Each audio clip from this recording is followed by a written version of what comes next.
2 децени постоење на музичката сцена. Какво е чувството да се одбележуваат 20 години на вашиот уметнички центар? Одбележување на секој јубилеј е позитивно чувство и секако носи чувства на радост, така да и задоволство и од впрочем од самите успеси кои што се постигнати во тие 2 децении става некоја стабилност на целата работа и нормално потик за да се продолжи да се работи понатаму. Ако треба да ве навртам на почетоците и пред 20 години идејата за основање на Полифонија, може ли да се присетите како отприлика изгледаше таа година? Па, искрено да кажа, на тоа се почетоците во скорешните моменти по завршувањето на студиите и со оние студентски идеи и размислувања околу професијата за која што студиравме. И нормално со сите истомисленици, како што беше мојата колешка Јанинка Невчева, почнавме да работиме најпрво ентузијастички со сама идеја, а понатака се нижеа сите други соработки, сите соработници и нормално продуктите кои што излегуваат до сегашната работа. Наговестувавте ли дека ќе обстоите 20 години од тогаш? Па секако, нормално. Мислата мора да оди позитивно и мора да размислуваме дека успехот е на прво место. На што сте најповеќе горди од она што го направила Полифонија? Изминативе години, јас би сакал да кажам дека буквално со тој ентузијазам што го имавме ние од тимот на Полифонија, успеавме да реализираме многобројни проекти кои што успешно беа забележани и на нашата сцена и на странската сцена.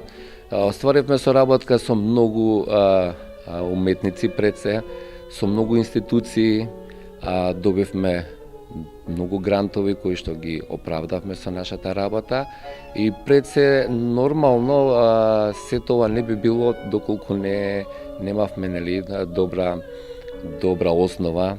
И главната цел на Полифонија е презентирање на македонската култура, на македонските уметници на правилен начин, представување на класичната музика пред новата публика, новите генерации, представување на нашите композитори во странство и на некој начин представување на нашата држава на соодветен и правилен пристап кон уметноста. Каде се допраа звуците на Полифонија кога се работи надвор од Македонија? Имавме турнеја низ Италија, кај што представувавме исто македонско дело, македонски автори и македонски изведувачи.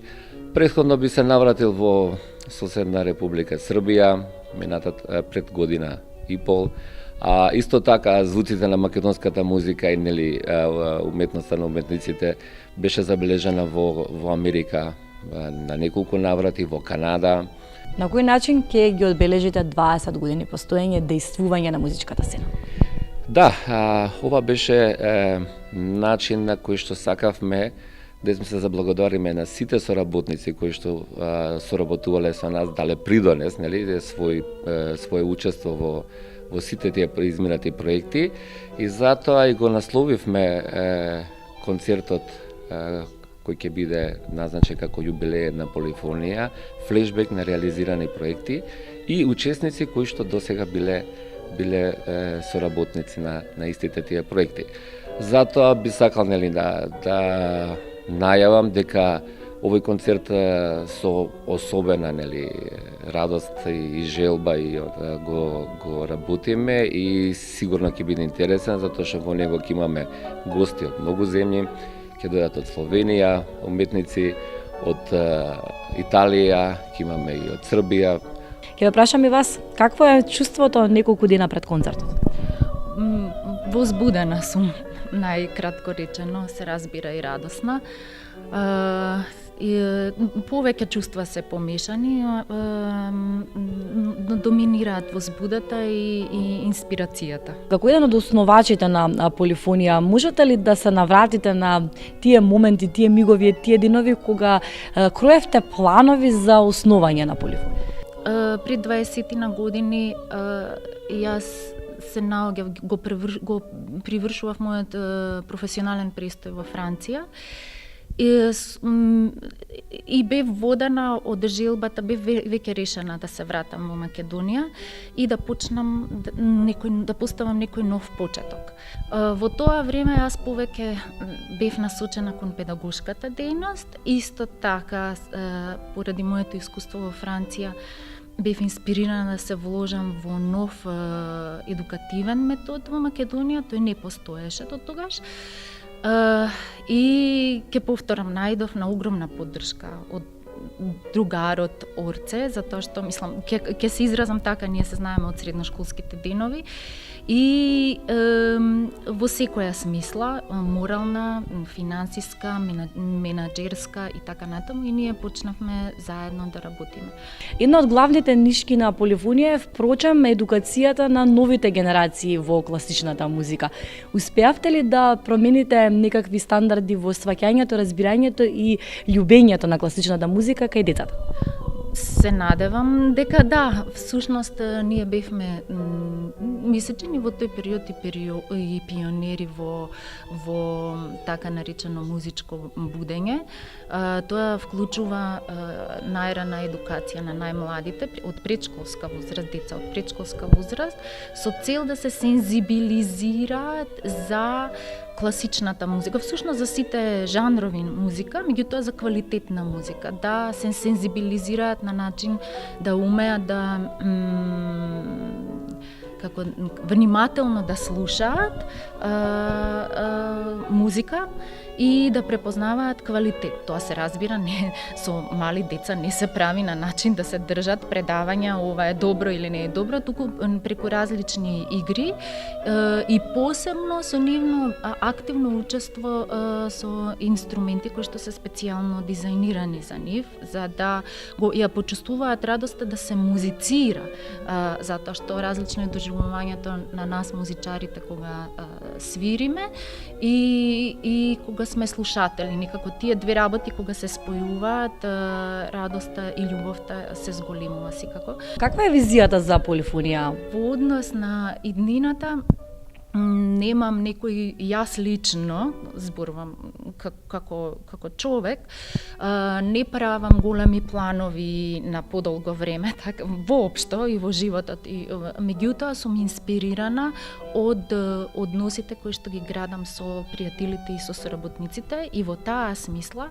сум многу радосна што ние, само да се доискажам, ние почнавме со Орце да работиме на едукативни проекти, меѓутоа набрзо потоа се појави Сања Шуплевска од Канада, која што доаѓаше и си одеше и веќе неколку години е постојано тука, и која што даде нова свежина на здруженијето со целото незино искуство да живење во различни културни средини, најпрво во Австрија, потоа во Канада, значи на два континенти кои што имаат и своји традиции во однос на класичната музика. Таа сакаше да се инвестираше уште од почетокот и до сега се инвестира со огромна љубов во креирање на концепциите на концертите. Како вие станавте дел од полифонија? Па слично на оние причини кои што веќе ги кажа моите колеги Јанинка и Орце, од слични побуди, едноставно да се поврзе овој дел на музичкиот, класичната музика на Македонија со светот. Оно што вие ако треба да го издвоите како најдобро, како најквалитетно од сработеното на полифонија, би го издвоиле? Секако соработката со многу различни музичари во овој состав, барем во овие неколку години во кои што јас настапувам, имаме соработка со многумина музички уметници од нашата држава, од скоро од сите оркестри на државата, со музички уметници кои што се вокални музички уметници од неколку ансамбли, исто така со хорови, со со композитори. Она што би го истакнала е секогаш самата работа при подготвувањето на еден концерт. Тоа е една убава, еден триумф на убава соработка, креативна и обмислена синтеза на сите музички уметници заедно. Мојата цел секако е преку различни работилници и преку концерти да се донесе нешто ново, некоја нова програма која што не е нешто што е веќе повторено или се повторува во филхармонијата или во операта, туку покамерни концерти со нова програма која што не била многу често изведувана или воопшто не била изведувана овде, за да на некој начин се прошири публиката, се едуцира повеќе публика и така натаму. Со тоа, поради тоа и концептот на оваа програма која што спремаме за јубилејниот концерт на Полифонија, барокна вечер. Барокните дела се многу малку изведувани во нашата држава. Мислам дека поради фактот што тие се изведуваат на малку по-различен начин од она што сме ние навикнати. Ако се тие изведувани на начинот на кој што биле изведувани пред 300-400 години кога се напишани тие композиции, сметам дека и публиката би била многу позаинтересирана за овој тип на музика, затоа што ќе слушне еден многу различен звук. Се трудиме да го постигнеме тоа на овој концерт на Полифонија. Како се чувствувате непосредно пред концертот? Како што рече Нинка, возбудено, но и доста креативно, радосно секако. Пробите се секогаш еден вид предизвик и многу интересни, затоа што секогаш внимаваме со кои уметници соработуваме. Овој пат ќе имаме многу уметници со кои што веќе сме соработували, соработката била фантастична. Но нормално ќе имаме и нови луѓе, како мецо-сопранот Александра Коцевска, која што за прв пат ќе настапи со нас во изведба на едно дело кое што е сметаме многу убаво за почеток универзално дело од Јохан Себастијан Бах. Сакам да изразам една голема благодарност за предизвикот што ми го дадоа моите колеги од уметници, бидејќи на вистина моја најголема желба била барокот, од секогаш сум го сакала. Меѓутоа, јас бидејќи сум педагог по професија, работам во Илија Николовски Луј, некако немав можност многу да се занимавам со солистичката дејност, меѓутоа и ве последниве 10 години веќе со соработка со мојот колега Глигор Гелебешев, заедно сум на концертните подиуми и за мене на вистина ова беше преголем предизвик и една голема благодарност за ваквата можност што ми ја дозволија и јас сум почестена на вистина со сето ова. А второ би сакала да кажам и почестена со тоа што на нивниот роден ден сум гостин и за прв пат на кај нив. Одлично, како една колешка која што отстрана ја гледала нивната дејност сиве овие 20 години. Што е она што вие вашето око го забележува како еден професионалец? Па навистина се работи за еден, би рекла, спој на прекрасна енергија и прекрасни професионалци кои што си ја знаат својата работа и за нашава мала државичка Македонија е голем предизвик да се представи прво пред својата домашна публика, а потоа и пред странската публика, со тоа што веќе самите кажаа дека имаат голема соработка со гости од странство, тоа многу значи за нас. И треба да се почитува и да се цени сето ова. Пак би повторила, прво во нашава држава, а подоцна и понатаму.